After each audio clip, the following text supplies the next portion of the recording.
T Sathyanarayanan ക്ഷണിക്കുന്നു.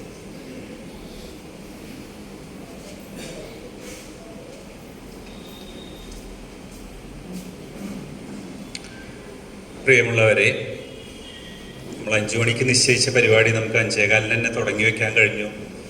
കാലാവസ്ഥ പ്രതികൂലമാണെങ്കിലും ആളുകൾ എത്തിച്ചേർന്നു.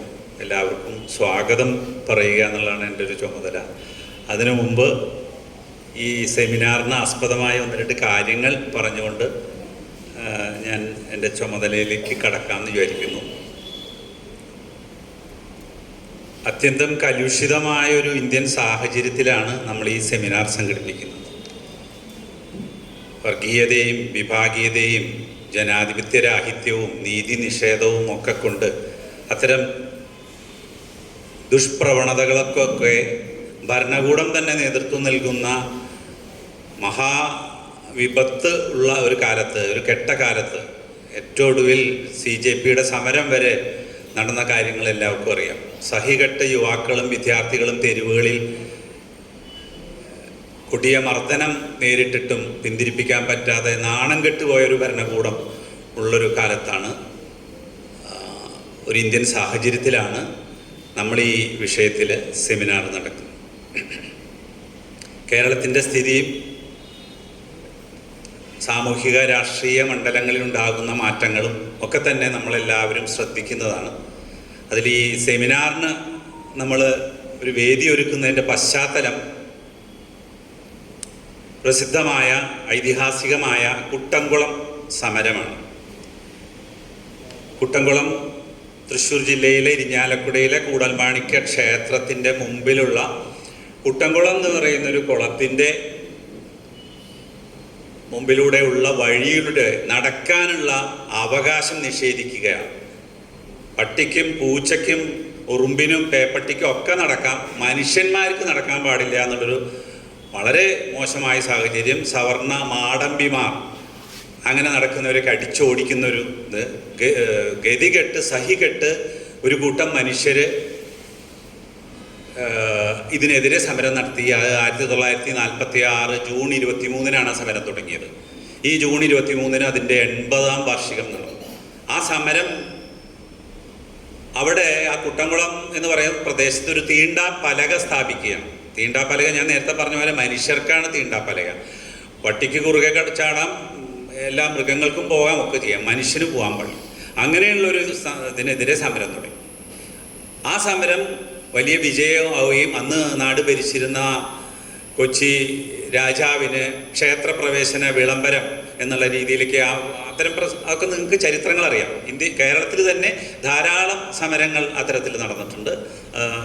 തൃശ്ശൂർ ജില്ലയിലെ മണിമലർക്കാവ് മാറുമറയ്ക്കൽ സമരം മുതൽ ഗുരുവായൂർ സത്യാഗ്രഹം മുതൽ നിരവധി സമരങ്ങൾ.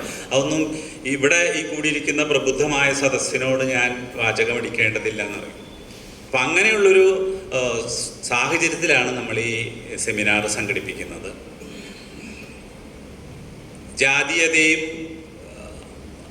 ജാതിയുടെയും മതത്തിൻ്റെയും ഒക്കെ വേർതിരിവുകളൊക്കെ പ്രകടമായിക്കൊണ്ടിരിക്കുന്ന ഈ സമരം എന്തൊക്കെ ആവശ്യങ്ങൾക്കാണോ നടന്നത് അതിൻ്റെ പ്രത്യക്ഷമായി ചിലപ്പോൾ ഇല്ലെങ്കിലും ഉള്ളിൻ്റെ ഉള്ളിൽ ഇതൊക്കെ മുളപൊട്ടി കൂടുതൽ ഊർജത്തോടെ അവതരിക്കുന്നുണ്ടോ എന്ന് സംശയിക്കുന്നുണ്ട്. കാരണം ഈ ഇരിഞ്ഞാലക്കുട കൂടൽമാണിക്യ അമ്പലത്തിൻ്റെ അവിടെ തന്നെയാണ് ഈ വർഷങ്ങൾക്ക് ശേഷം ഒരു കഴകക്കാരന് നിയമനം കൊടുത്തപ്പോൾ ഉണ്ടായ വിവാദം നമുക്കൊക്കെ അറിയാം.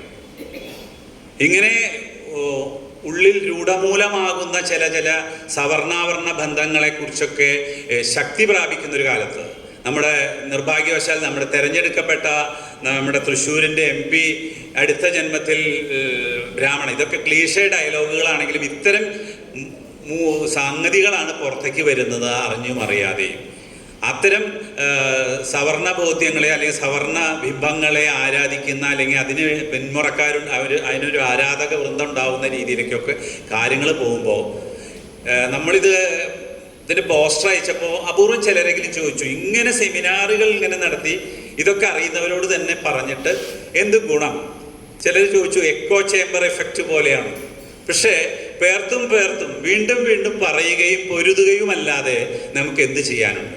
സെക്യുലർ ഫോറം ഇങ്ങനെ നഗരകേന്ദ്രീകൃതമായ പരിപാടി മാത്രമല്ല, ഗ്രാമങ്ങളിലെ പെരിഫറിയിലേക്ക് പോയിക്കൊണ്ട് വീട്ടുമുറ്റ സദസ്സുകളും ചെയ്യുന്നുണ്ട്. ഒരു ഔപചാരികതകളുമില്ലാതെ പങ്കെടുക്കുന്നവർക്കൊക്കെ സംസാരിക്കാൻ അവസരം കൊടുത്തുകൊണ്ടുള്ള വളരെ ലളിതമായ പരിപാടികൾ നടക്കുന്നുണ്ട്. അതിൻ്റെ കൂട്ടത്തിലാണ് ഇങ്ങനെ ഒരു പരിപാടി ഇന്നിവിടെ നടപ്പിലാക്കാൻ ചെയ്തത്. ഇതിൻ്റെ വിശദാംശങ്ങളും ഈ വിഷയത്തെ അധികരിച്ച് സംസാരിക്കാനൊക്കെ ശേഷി പ്രാഗൽഭ്യമുള്ളവരിവിടെ ഇരിക്കുന്നുണ്ട് എന്നുള്ളതുകൊണ്ട് ഞാൻ കൂടുതൽ പറയാതെ എൻ്റെ ചുമതലയിലേക്ക് കിടക്കുകയാണ്. നമ്മൾ ഈ പരിപാടി ഡിസൈൻ ചെയ്തിരിക്കുന്നത് രണ്ട് പേര്, നമ്മളൊരു ചർച്ച, വളരെ സജീവമായ ഒരു ചർച്ച ആണ് ഉദ്ദേശിക്കുന്നത്. ആ ചർച്ചയ്ക്ക് ഒരു ആമുഖം എന്നുള്ള രീതിയിൽ രണ്ട് പേര് സംസാരിക്കുന്നു.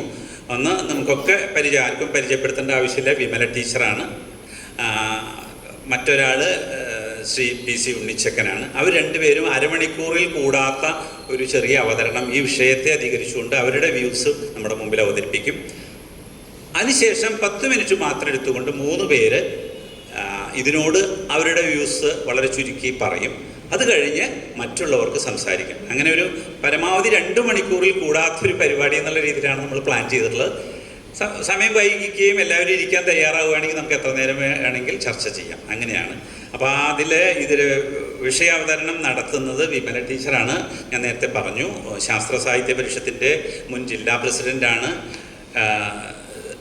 എന്താ പറയുക, ഒരു കൃത്യമായ ജെൻഡർ കാഴ്ചപ്പാടൊക്കെ വയ്ക്കുന്ന ജെൻഡർ വിഷയ സമിതിയുടെ അധ്യക്ഷയൊക്കെ ആയി പ്രവർത്തിച്ചിട്ടുള്ള കൃത്യമായ, വ്യക്തമായ, ശക്തമായ നിലപാടിനുടമയായ വിമല ടീച്ചറെ ക്ഷണിച്ചപ്പോൾ ടീച്ചർ പറഞ്ഞത് ശാരീരിക പ്രശ്നങ്ങളുണ്ട്, ഇപ്പോൾ ഒരു കാറ്ററാക്ട് സർജറി കഴിഞ്ഞ് അതിൻ്റെ ഒരു പൂർണ്ണ വിശ്രമത്തിലൊക്കെയാണ്, എന്നാലും നിങ്ങളുടെ ഈ പരിപാടിക്ക് ഞാൻ വരും എന്ന് പറഞ്ഞ് വരാൻ തയ്യാറായ ടീച്ചറെ വളരെ സന്തോഷത്തോടെ ഈ വേദിയിലേക്ക് സ്വാഗതം. മറ്റൊരാൾ ശ്രീ PC ഉണ്ണിച്ചക്കനാണ്. അദ്ദേഹത്തെയും ഈ സദസ്സിനെ അങ്ങനെ പരിചയപ്പെടുത്തേണ്ട ഒരു കാര്യമൊന്നുമില്ല. അദ്ദേഹത്തെ വിളിച്ചപ്പോഴും അദ്ദേഹം വൈകുന്നേരം പറയാം, ഒരു പരിപാടിയൊന്നും ഇല്ലാന്ന് തോന്നുന്നു, എന്നാലും ഞാൻ ഉറപ്പാക്കി പറയാം, ഒഴിവുണ്ടെങ്കിൽ തീർച്ചയായിട്ടും ഞാൻ വരും എന്ന് പറഞ്ഞു. വൈകുന്നേരം തന്നെ അദ്ദേഹം വിളിച്ചു പറഞ്ഞു എനിക്ക് ഒഴിവുണ്ട്, ഞാൻ വരാമെന്ന് പറഞ്ഞു. അങ്ങനെയാണ് അദ്ദേഹം ഇവിടെ എത്തുന്നത്. അദ്ദേഹം നിങ്ങൾക്കൊക്കെ അറിയാവുന്നതുപോലെ CPI-MLൻ്റെ റെഡ് ഫ്ലാഗിൻ്റെ സംസ്ഥാന ജനറൽ സെക്രട്ടറിയാണ്. കേരളം അറിയപ്പെടുന്ന ഒരു പ്രഭാഷകനാണ്, സാംസ്കാരിക ചിന്തകനാണ്, സാംസ്കാരിക വിമർശകനും കൂടിയാണ്. അദ്ദേഹത്തെ വളരെ സ്നേഹത്തോടെ ഈ വേദിയിലേക്ക് സ്വാഗതം ചെയ്യും. നമുക്ക് ഇതിനോട് പ്രതികരിക്കാൻ എത്തിയിട്ടുള്ളത് ഒരാൾ ശ്രീ TA ഇക്ബാലാണ്. അദ്ദേഹം മികച്ച പ്രഭാഷകനും മികച്ച വായനക്കാരനും പുരോഗമന കലാസാഹിത്യ സംഘത്തിൻ്റെ സംസ്ഥാന സമിതി അംഗവുമൊക്കെയാണ്. അദ്ദേഹത്തെ വളരെ സ്നേഹത്തോടെ ക്ഷണിക്കുന്നു. മറ്റൊരാൾ അഡ്വക്കേറ്റ് കുക്കു ദേവകിയാണ്. പ്രസിദ്ധ അഭിഭാഷകയാണ്, സ്ത്രീ വിമോചക പ്രവർത്തകയാണ്, സാംസ്കാരിക വിമർശകയാണ്. എല്ലാത്തിനും ഉപരി നമ്മളോടൊപ്പം ചേർന്ന് പോകുന്നൊരു ആളാണ്. അവരെ വളരെ സ്നേഹത്തോടെ ഈ വേദിയിലേക്ക് സ്വാഗതം ചെയ്യുന്നു. പിന്നെ ഒരു പരിചയപ്പെടുത്തൽ ആവശ്യമില്ലാത്ത ഒരാളാണ് PK കിട്ടമാഷ്. അദ്ദേഹം ഗ്രാമിക എന്ന് പറയുന്ന സാംസ്കാരിക വേദിയുടെ ജീവാത്മാവും പരമാത്മാവൻ ആണ്, മുഖ്യ സംഘാടകനാണ്. കേരളത്തിൽ തന്നെ അറിയപ്പെടുന്ന ഒരു സംഘമാണത്. കേരളത്തിൽ ആകമാനം അറിയപ്പെടുന്ന ഒരു സാംസ്കാരിക പ്രസ്ഥാനമാണ് ഗ്രാമിക. ഞാനിപ്പോഴും ഓർക്കുകയാണ്, ഭരണഘടനയുടെ ആമുഖം അച്ചടിച്ച കലണ്ടർ ഗ്രാമിക അച്ചടിച്ചിറക്കിയിട്ടുണ്ട്. അപ്പം അങ്ങനെയുള്ള അദ്ദേഹത്തെയും ഈ വേദിയിലേക്ക് സന്തോഷപൂർവ്വം സ്വാഗതം ചെയ്യുന്നു. ഇവിടെ ഇരിക്കുന്ന ഓരോരുത്തരും ഈ വേദിയിലിരിക്കാൻ അർഹതയുള്ളവരാണെന്ന് എനിക്കറിയാം. ഓരോരുത്തരും ഓരോ പ്രസ്ഥാനങ്ങളാണ്. എല്ലാവരെയും വളരെ സ്നേഹത്തോടെ സന്തോഷത്തോടെ ഞങ്ങളുടെ ക്ഷണം സ്വീകരിച്ചെത്തിയ എല്ലാവർക്കും സ്വാഗതം പറഞ്ഞുകൊണ്ട് നിർത്തുന്നു. ഈ പരിപാടിയുടെ നിയന്ത്രണം ഏറ്റെടുക്കാനും അധ്യക്ഷ പ്രസംഗം നടത്താനും വേണ്ടി സെക്യുലർ ഫോറം തൃശ്ശൂരിൻ്റെ ചെയർമാൻ ശ്രീ ED ഡേവിസിനെ ക്ഷണിച്ചുകൊണ്ട് നിങ്ങൾക്ക് ഒരിക്കൽ കൂടി അഭിവാദ്യം അർപ്പിച്ചുകൊണ്ട്